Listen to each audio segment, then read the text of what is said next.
Zdravím všetkých fanúšikov webovej analytiky a nástroja Google Analytics. Moje meno je Vlado Cintula a som analytikom a konzultantom spoločnosti Riešenia.com. Dnes by som vám chcel porozprávať o jednej málo používanej, ale v skutočnosti veľmi užitočnej featurky nástroja Google Analytics. Konkrétne ide o tvorbu vlastných užívateľských segmentov, ktoré vám pomôžu zásadne skvalitniť výpovednú hodnotu analyticsových reportov. Budeme sa teda baviť aj o tom, ako dokážeme zistiť, aký ROI nám prinášajú ženy vo veku 25 až 35 rokov. Väčšina z vás už určite pozná a používa Google Analytics. Budem preto predpokladať, že už máte v maličku hodnoty ako ROI, CTR, bounce rate a tak ďalej. Dnes sa totiž bavíme o téme určenej skôr pokročilejším užívateľom.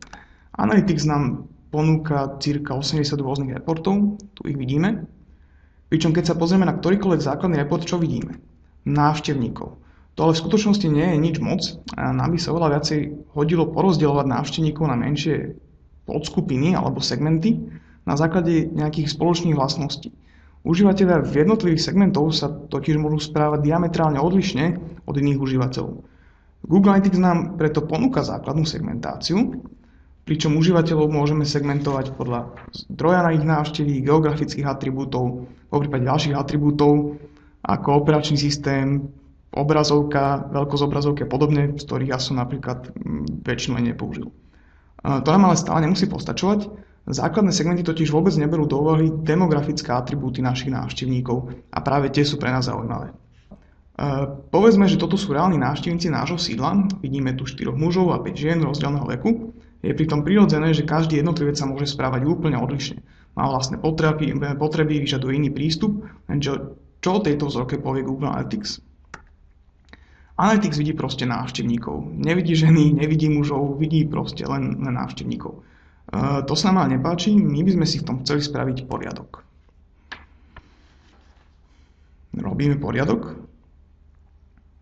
Voilà, tak teraz máme návštevníkov pekne uprataných, vidíme samostatne ženy vo veku 25 až 35 rokov, samostatne mužov vo veku 35 až 50 rokov a nakoniec seniorov na 60 rokov. Skúsme teraz chvíľu pouvažovať, ako veľmi by nám pomohlo, keby Google Analytics dokázal rozlišovať našich návštevníkov do jednotlivých segmentov na základe ich spoločných vlastností. Vedeli by sme napríklad lepšie rozlišovať, o aké produkty sa zaujímajú jednotlivé segmenty návštevníkov, napríklad čo viac nakupujú mladé ženy a čo treba postarší páni. Vedeli by sme lepšie prispôsobovať obsah dôležitých stránok našim kľúčovým segmentom užívateľov. Vedeli by sme lepšie rozlišovať, aké kľúčové slova používajú jednotlivé segmenty návštevníkov pri vyhľadávaní produktov, pričom je prirodzené, že naše produkty a služby môžu vyhľadať pod inými kľúčovými frázami tínedžeri a pod inými trebárs dospelí návštevníci. Vedeli by sme presnejšie vyhodnocovať, ktoré zdroje návštevnosti nám prinášajú najviac návštev z nášho kľúčového segmentu návštevníkov a samozrejme mnoho ďalších vecí. Tu predpokladám, že keď sami porozmýšľate, určite vás napadne mnoho ďalších využití. V globále segmentácia zásadne zvýši kvalitu a výpovednú hodnotu jednotlivých reportov, ktoré Analytics ponúka.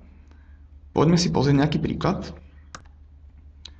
Tu vidíme výsek z reportu porovnania jednotlivých zdrojov návštevnosti na našom sídle, pričom môžeme si všimnúť, že už nevidíme len návštevníkov, ale vidíme samostatne aj štatistiky pre návštevníkov mužov a samostatne návštevníkov ženy. Napríklad z tohto konkrétneho reportu môžeme usúdiť, že dominantnou skupinou návštevníkov na tomto sídle budú ženy a v priemere na sídle strávia o nejakú pol minútku dlhšie. Tu vidíme ďalšiu ukážku reportu. V tomto prípade je to výsek reportu top kľúčových slov, ktoré vyhľadávali naši návštevníci. A opäť vidíme, že máme návštevníkov rozsegmentovaných podľa ich veku. V tomto prípade máme zobrazené 3 segmenty. A môžeme sa napríklad všimnúť, že konkrétne slovo Moja kniha dosahuje najnižší bounce rate pri užívateľoch vo veku 25 až 34 rokov. Dobre. Pre tvorbu užívateľských segmentov máme k dispozícii 5 premenných, na základe ktorých môžeme dané segmenty zostavať. Ja som tu nejaké navrhol, to znamená, že naše premeny môžu byť napríklad pohlavie návštevníka, vek návštevníka, info o tom, či je alebo nie je na Facebook fanúšikom, info, či odoberá newsletter, alebo info, či návštevník vykonal nejakú konkrétnu akciu, napríklad videl nejaké naše produktové video. Segmenty užívateľov vieme samozrejme tvoriť aj na základe kombinácií týchto premenných. To znamená, že môžeme si vytvoriť samostatný segment kombinujúci, dajme tomu pohlavia vek návštevníka, napríklad ženy vo veku 25 až 35 rokov.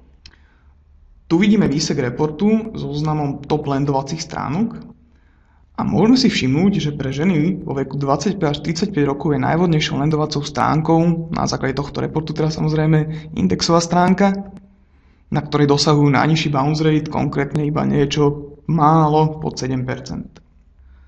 Teraz si povieme niečo malo o implementácii. Nechcem zaťažovať podrobnosťami, všetko sa dá vygoogliť. A na konci tohto videjka uvedieme aj niekoľko liniek, kde získať nejaké podrobnejšie informácie. V základe princíp je ale veľmi podobný k tomu, ktorý používame pri zbieraní e-commerce údajov o objednávkach na thank you stránkach shopov. Dáta do Analyticsu teraz zapisujeme volaním príslušnej funkcie, v tomto prípade set custom var. Veľkou výhodou segmentácie užívateľov v Analyticse je, že o konkrétnom užívateľovi môžeme dáta zbierať postupne. To znamená, že napríklad pri jeho návšteve zistíme, že návštevník je žena, pri druhej návšteve zistíme, že odoberá newsletter, pri tretej návšteve dajme tomu nezistíme nič, ale pri štvrtej návšteve zistíme, že má 26 rokov. To znamená, že po 4 návštevách o danom užívateľovi vieme, že je 26-ročnú ženu, ktorá odoberá náš newsletter. OK, doteraz všetko vyzeralo super. Pokročilá segmentácia v Analyticse má však ako všetko aj svoje muchy. Bolo by dobre si ich aspoň v rýchlosti spomenúť. Najdôležitejšia úloha, ktorú bude treba zvládnuť, je naozaj získať dáta od návštevníka. Totiž až keď tieto dáta získame, môžeme ich zapísať do Analyticsu. Ako by sme to mohli poriešiť, alebo ako efektívne získavať takéto dáta? Veľkým pomocníkom by môže byť Facebook Connect. Ak sa návštevník prihlási cez Facebook Connect, môžeme získať jeho meno, pohlavie, e-mailovú adresu a prípadne ďalšie informácie. Tie následne môžeme hneď zapísať funkciou set custom var do cookies používaných Analyticsom. A tým ich dostaneme do reportu. Ešte vydatnejším pomocníkom pri zavádzaní segmentácie užívateľov bude váš vlastný A nemyslím teraz tuzemský a naozaj vašu schopnosť vymyslieť si rôzne fígle, ako tieto údaje od zákazníkov efektívne získavať. Pre príklad poviem, môžete si napríklad spraviť súťaž, kde každý účastník sa bude musieť zaregistrovať a v rámci registrácie si od nich vypýtate, ako ich pohlavie, takých vek, dajme tomu. Pričom spôsobov je naozaj nespočet, treba nájsť niečo, čo bude vyhovovať vášmu konkrétnemu prípadu. Ďalším háčikom je, že budete potrebovať naozaj vysokú návštevnosť, inak vaše segmenty, ktoré sú kombinované na základe viacerých atribútov, budú tvoriť len malú vzorku. Pre príklad, vždy budete mať pravdepodobne dostatočne veľké segmenty pre mužov a pre ženy samostatne, ale ako náhle začnete kombinovať viacej atribútov, to znamená napríklad žena vo veku 25 až 35 rokov, ktorá odoberá newsletter a súčasne je našim fanúšikom na Facebooku, tak tento segment budete nazbieravať len veľmi pomaly. Ako si s týmto môžeme poradiť? Jeden spôsob je čakať, kým nazbierame dostatočne veľké segmenty užívateľov, čo môže byť menej šikovné. Tí netrpezliví by skôr mali dbať na to, aby dosahovali vysokú efektivitu pri získavaní údajov od užívateľov. Napríklad Facebook Connect, súťaže a tak ďalej. Posledným nedostatkom vlastnej segmentácie užívateľov je to, že máme len obmedzený počet premenných, na základe ktorých môžeme tvoriť segmenty. V skutočnosti to ani nepovažujem za nevýhodu alebo za nedostatok. Týchto 5 segmentov nám vo väčšine prípadov drvivo postačuje. Jediným riešením je dobre si zvoliť atribúty, na základe ktorých budeme vytvárať užívateľské segmenty. Dobre, tým sa blížime k záveru prezentácie. Aby som to zosumarizoval, vlastná segmentácia užívateľov je skvelá vec.